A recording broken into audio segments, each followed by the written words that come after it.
नमस्कार, आप सभी का बहुत बहुत स्वागत है आपके अपने चैनल ज्ञानोदय में। और जैसा कि आप सभी लोग जानते हैं कि जो हिंदी यूजीसी नेट का एग्ज़ाम है 13 नवंबर को है और हम उससे रिलेटेड पाठ्यक्रमानुसार इम्पोर्टेंट प्रश्न कर रहे हैं।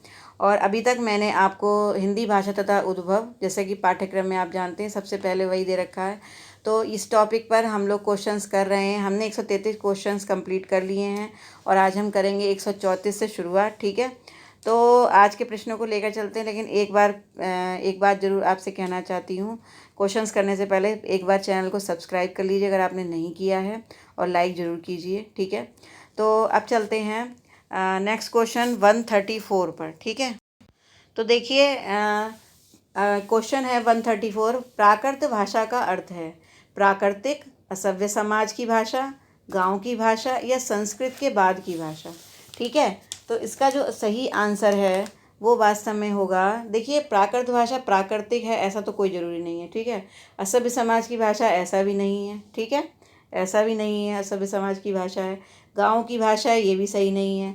तो ये तीनों गलत हैं। अब संस्कृत के बाद की भाषा ये बिल्कुल सही है, क्योंकि संस्कृत के बाद में प्राकृत का ही प्रादुर्भाव हुआ था। ठीक है, तो इसका सही आंसर है संस्कृत के बाद की भाषा। फिर उसके बाद अगला क्वेश्चन है, भारतीय आर्य भाषा और हिंदी पुस्तक के लेखक कौन है। ये बहुत अच्छा प्रश्न है, ये पूछा भी गया है। ठीक है, पीजीटी में भी आ चुका है और नेट में भी आ चुका है कि भारतीय आर्य भाषा और हिंदी पुस्तक के लेखक कौन है। किशोरीदास, श्याम सुंदर दास, जेशुआ कैटलर या फिर सुनीति कुमार चटर्जी। तो इसका जो सही आंसर है वो सुनीति कुमार चटर्जी हैं। ठीक है, जिन्होंने भारतीय आर्य भाषा और हिंदी इस पुस्तक को लिखा था।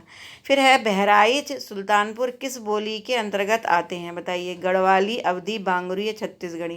तो इसमें सबसे पहले आपको पता होना चाहिए, देखिए अगर आप क्षेत्रों के अंतर्गत यानी क्षेत्रों के अनुसार बोलियों के बारे में नहीं जानते हैं कि भारत में किस क्षेत्र में कौन सी बोली बोली जाती है, किस बोली का किस क्षेत्र में कितना विस्तार है, तो प्लीज़ आप लोग मेरी हिंदी भाषा का उद्भव तथा विकास की प्लेलिस्ट में जाइए और वहाँ जा कर के मैंने आपको मैप से जो है सभी बोलियाँ क्षेत्रों के अनुसार बता रखी हैं, तो वहाँ जाकर आप देख सकते हैं। ठीक है, तो सबसे पहले तो हमें ये पता होना चाहिए कि बहराइच और सुल्तानपुर, ठीक है, ये किस क्षेत्र में पड़ते हैं।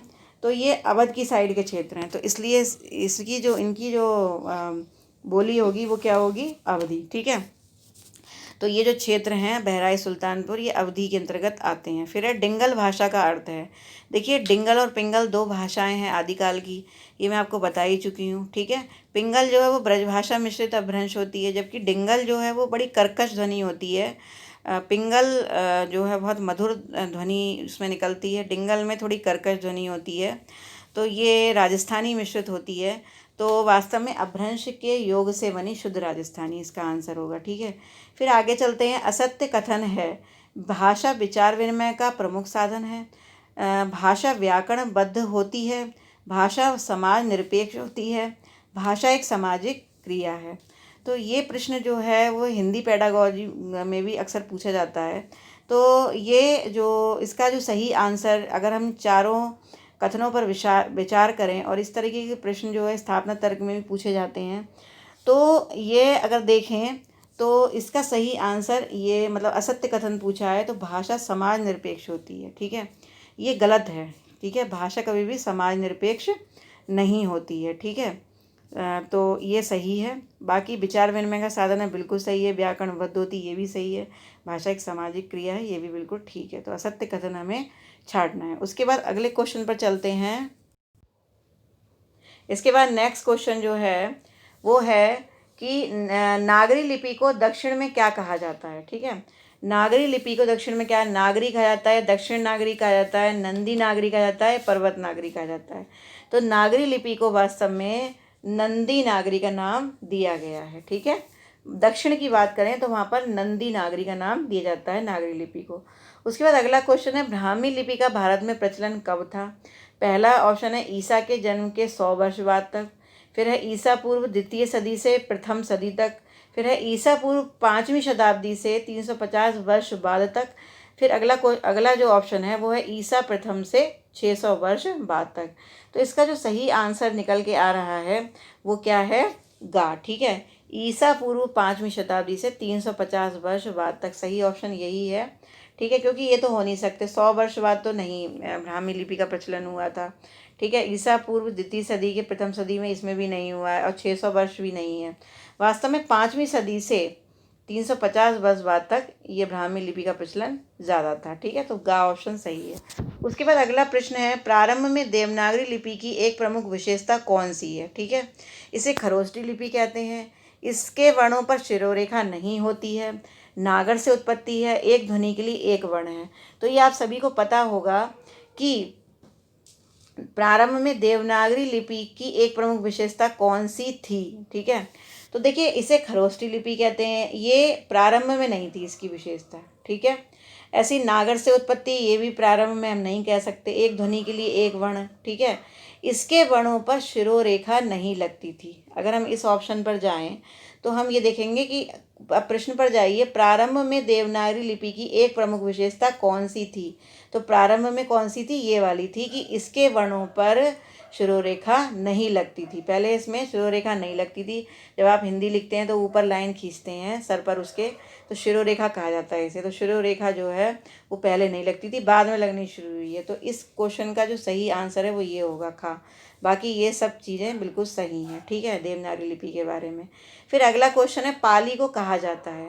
देखिए, पाली को रोमन कहा जाता है, या फिर फारसी कहा जाता है, या फिर उर्दू, या प्रथम प्राकृत। ठीक है, तो पाली वास्तव में कहीं देखिए उर्दू फारसी में तो इसमें तो ये आएगी नहीं। ठीक है, तो इसका जो सही आंसर होना चाहिए वो क्या होना चाहिए? प्रथम प्राकृत। ठीक है, क्योंकि पाली का जो उद्भव है वो प्राकृत से ही हुआ है। ठीक है, संस्कृत, प्राकृत, पाली, और उसके बाद अपभ्रंश, फिर उसके बाद अपभट्ट, और उसके बाद आधुनिक हिंदी।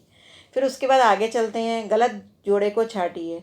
पाहुड़ दोहा राम सिंह की लिखी हुई है, ये बिल्कुल सही है। बण रत्नाकर दामोदर शर्मा की है। कीर्तिलता विद्यापति की है। शब्दानुशासन हेमचंद्र की है। तो अगर देखा जाए तो यहाँ पर जो असत्य वाक्य है वो क्या है? असत्य वर्ण रत्नाकर। ठीक है, ये दामोदर शर्मा की नहीं लिखी हुई है। अच्छा, वर्ण रत्नाकर किसकी लिखी हुई है? आप मुझे कमेंट करके बताएंगे। ये मैं आपको करवा चुकी हूँ आदिकाल में बहुत अच्छे से। ठीक है, तो आप मुझे कमेंट करके बताएंगे वर्ण रत्नाकर किसकी लिखी हुई है। फिर आगे चलते हैं। फिर है, अपभ्रंश भाषा की एक प्रमुख विशेषता कौन सी है? अलंकारों की बहुलता, संस्कृत का गहरा प्रभाव, उच्चारण में आसानी, या वर्णों की द्वित्व प्रवृत्ति। ठीक है, तो अपभ्रंश भाषा की प्रमुख विशेषता कौन सी होनी चाहिए इनमें से? आई थिंक अलंकारों की बहुलता ये तो नहीं होगी। ठीक है, और संस्कृत का गहरा प्रभाव ये भी नहीं होगी अपभ्रंश भाषा की विशेषता। उच्चारण में आसानी ये भी नहीं है, क्योंकि उच्चारण में मतलब कठिनता होती है, उच्चारण में कठिन उच्चारण होता है इसका। वर्णों की द्वित्व प्रवृत्ति, ठीक है, ये विशेषता हम कह सकते हैं कि अपभ्रंश भाषा की हो सकती है, कि वर्ण जो है उसकी द्वित्व प्रवृत्ति होती है, कि वर्ण जो है वो दो तरीके से, एक ही वर्ण दो प्रकार से इसमें प्रयोग किया जाता है। ठीक है, उसके बाद आगे चलते हैं। फिर है, राष्ट्रभाषा हिंदी के संबंध में कौन सा कथन गलत है? यह देश की भावात्मक एकता बनाए रखने में अक्षम है। यह नए शब्दों के निर्माण की क्षमता वाली है। इसकी लिपि देवनागरी है, या इसकी शब्द संपदा बड़ी है। तो राष्ट्रभाषा हिंदी के संबंध में कौन सा कथन गलत है? हमें गलत छांटना है। ठीक है, तो इसका जो सही आंसर है वो क्या होना चाहिए? का होना चाहिए। ठीक है, तो आपको कथन, गलत कथन आपको लगाना है ना, तो का जो है ये गलत कथन है। यह देश की भावात्मक एकता बनाए में अक्षम है, अक्षम नहीं है बल्कि सक्षम है। ठीक है, तो इसका का ऑप्शन सही है। उसके बाद आगे चलते हैं। भारतीय संविधान में हिंदी भाषा के बारे में लिखा गया है, क्या लिखा गया है? हिंदी विदेशी भाषा है, हिंदी राजभाषा है, हिंदी राष्ट्रभाषा है, या हिंदी जनभाषा है। तो भारतीय संविधान में ये प्रश्न बहुत कन्फ्यूज़न क्रिएट करता है। तो इसका जो सही आंसर है वो खा है। ठीक है, खा है। क्यों है?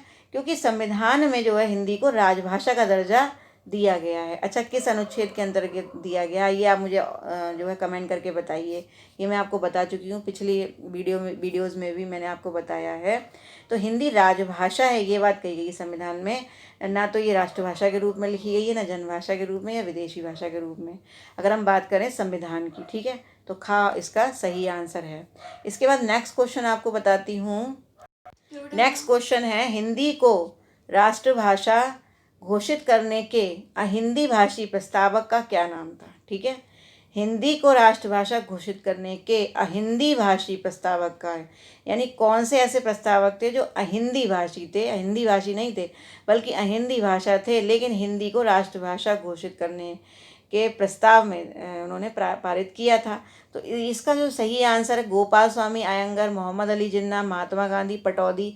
तो इसका सही आंसर जो है वो वास्तव में क्या है, इसका है गोपाल स्वामी अयंगर। ठीक है, तो इसका सही आंसर हो गया गोपाल स्वामी अयंगर। ठीक है, उसके बाद नेक्स्ट क्वेश्चन है भाषा विज्ञान में भाषा के किन अंगों का अध्ययन किया जाता है।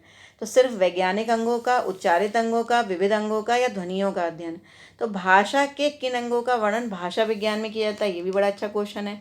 तो इस पर अगर विचार करें तो इसका सही आंसर विविध अंगों का होगा, क्योंकि भाषा के अंतर्गत केवल वैज्ञानिक, उच्चारित अंग या ध्वनि नहीं आती हैं, बल्कि विभिन्न अंगों का वर्णन, इस विभिन्न अंगों का अध्ययन इसमें किया जाता है। उसके बाद अगला क्वेश्चन है हिंदी साहित्य सम्मेलन के प्रथम अध्यक्ष कौन थे। तो हिंदी साहित्य सम्मेलन के तोताराम, मदन मोहन मालवीय, महावीर प्रसाद द्विवेदी या फिर रामचंद्र शुक्ल। तो हिंदी साहित्य सम्मेलन के प्रथम अध्यक्ष मदन मोहन मालवीय जी थे। ठीक है, हिंदी साहित्य सम्मेलन सर्वप्रथम कहाँ हुआ था, चलिए ये मुझे आप कमेंट करके बताएंगे। फिर नेक्स्ट क्वेश्चन है सर जॉन क्राइस्ट ने खड़ी बोली को क्या नाम दिया था। सर जॉन क्राइस्ट ने खड़ी बोली को विकृत भाषा का नाम दिया, या टकसाली भाषा का नाम दिया, कौरवी का दिया, या परिमार्जित। देखिए कौरवी तो राहुल सांकृत्यायन ने कहा था। ठीक है, अब गिल क्राइस्ट ने क्या नाम दिया खड़ी बोली को, तो इसका सही आंसर है टकसाली भाषा। ठीक है, सर गिल क्राइस्ट ने खड़ी बोली को टकसाली भाषा कहा था। उसके बाद है राष्ट्रभाषा के प्रचार समिति के प्रथम अध्यक्ष का नाम क्या था। बहुत अच्छा प्रश्न है। प्रथम अध्यक्ष जो है वो कौन थे, लल्लूलाल, राधाकृष्ण दास, राजेंद्र प्रसाद या फिर प्रेमचंद। तो इसका सही आंसर क्या है, राजेंद्र प्रसाद। देखिए अगर हम बात करें हिंदी साहित्य सम्मेलन के प्रथम अध्यक्ष की, तो वो मदन मोहन मालवीय थे, जबकि राष्ट्रभाषा की प्रचार समिति के प्रथम अध्यक्ष कौन थे, ये थे लल्लूलाल नहीं बल्कि राजेंद्र प्रसाद। ठीक है, उसके बाद नेक्स्ट क्वेश्चन जो है हमारा वो क्या कह रहा है, हिंदी प्रचार सभा की स्थापना किसने की थी। राधा कृष्ण दास ने, महात्मा गांधी ने, सी राजगोपालाचारी ने, या प्रेमचंद ने। तो हिंदी प्रचार सभा की स्थापना, ठीक है, ये किसने की थी। तो इसका जो सही आंसर बनता है वो है सी गोपालाचारी। ठीक है, तो सी गोपालाचारी जो हैं उन्होंने हिंदी प्रचार सभा की स्थापना की थी। फिर चलते हैं अगले क्वेश्चन की तरफ। अगला क्वेश्चन है अवधि का संबंध पाली से मानने वाले प्रथम विद्वान कौन है। ऐसे कौन से विद्वान हैं जिन्होंने अवधि का संबंध पाली से माना है। ठीक है, तो महावीर प्रसाद द्विवेदी होंगे, या बाबूराम सक्सेना होंगे, ग्रियर्सन, आचार्य रामचंद्र शुक्ल। तो अवधि का संबंध पाली से मानने वाले जो प्रथम विद्वान हैं वो वास्तव में हैं बाबूराम सक्सेना। ठीक है, बाबूराम सक्सेना ने ये कहा था कि अवधि का संबंध पाली से है वास्तव में। ठीक है, उसके बाद नेक्स्ट क्वेश्चन है अवधि शब्द का सर्वप्रथम प्रयोग किसने किया। बहुत ही अच्छा क्वेश्चन, एकदम A1 क्वेश्चन है। अवधि शब्द का सर्वप्रथम प्रयोग किसने किया। ठीक है, मैं आपको ऑप्शन दिखाती हूँ। तो ऑप्शन है अमीर खुसरो, सूरदास, तुलसीदास या फिर जायसी। ठीक है, तो इसका जो सही आंसर है वो क्या है, वास्तव में इसका जो सही आंसर होगा वो है अमीर खुसरो। ठीक है, फिर उसके बाद अगला क्वेश्चन है पहली ईस्वी से 500 ईस्वी तक की भाषा को कहा जाता है। ये अगर आप देखेंगे हिंदी भाषा का जो मेरा वीडियो है उसमें मैंने आपको सभी पूरा कालांतर बताया है कि कौन सी ईस्वी से कौन सी ईस्वी तक कौन से भाषा का विकास हुआ था। ठीक है, प्राकृत, पाली, संस्कृत, आधुनिक भाषा, अब भट्ट, अब और अपभ्रंश, ये सभी के बारे में मैंने आपको वहाँ बताया है। अगर आप देखना चाहते हैं, अगर पूरी जानकारी लेना चाहते हैं तो मेरा वीडियो ज़रूर देखें। लेकिन यहाँ पर जो क्वेश्चन पूछा गया है कि पहली ईस्वी से 500 ईस्वी तक की भाषा को क्या कहा जाता है, तो इसका जो सही आंसर है अपभ्रंश, प्राकृत, पाली और हिंदी। इन चारों में से जो सही आंसर है वो होगा प्राकृत। ठीक है, प्राकृत जो है उसका जो कालांतर रहा था वो पहली ईस्वी से लेके 500 ईस्वी तक का रहा था। तो आज मैंने आपको 155 प्रश्न जो हैं वो मैंने कंप्लीट करवा दिए हैं। ये बहुत ही इंपॉर्टेंट प्रश्न है। इसके अलावा मैं आपके सामने बहुत अच्छे प्रश्न और भी लेकर आऊँगी। इसके अलावा जो महत्वपूर्ण तथ्य है वो भी ट्रिक के साथ आपको बताती चलूँगी। तो ये वीडियो आप देखिए और इसमें जो है अच्छे क्वेश्चंस हैं, आई थिंक आपको पसंद आए होंगे, आपकी बहुत नॉलेज बढ़ी होगी। तो आप इनको देखिए। अगर चैनल को सब्सक्राइब नहीं किया है तो प्लीज़ कर लीजिए मुझे मेरे वीडियोस को लाइक कीजिए और मुझे कमेंट करके ज़रूर बताइए कि आपको क्वेश्चंस कैसे लगे। अगर किसी क्वेश्चन में डाउट है या आपको कोई भी बात अगर मुझसे बोलनी, कोई सलाह देनी है तो ज़रूर मुझे कमेंट कीजिए, मुझे बताइए। और इसी तरह देखते रहिए मेरे वीडियोस को, हंसते रहिए, मुस्कुराते रहिए और लगातार पढ़ते रहिए। पेपर आपका एग्ज़ाम जो बहुत पास में है, आप ज़रूर सफल होंगे। ऐसी आशा उम्मीद के साथ फिर यहीं पर विराम देती हूँ और फिर मिलती हूँ नेक्स्ट वीडियो में नए नए प्रश्नों को लेकर। नमस्कार।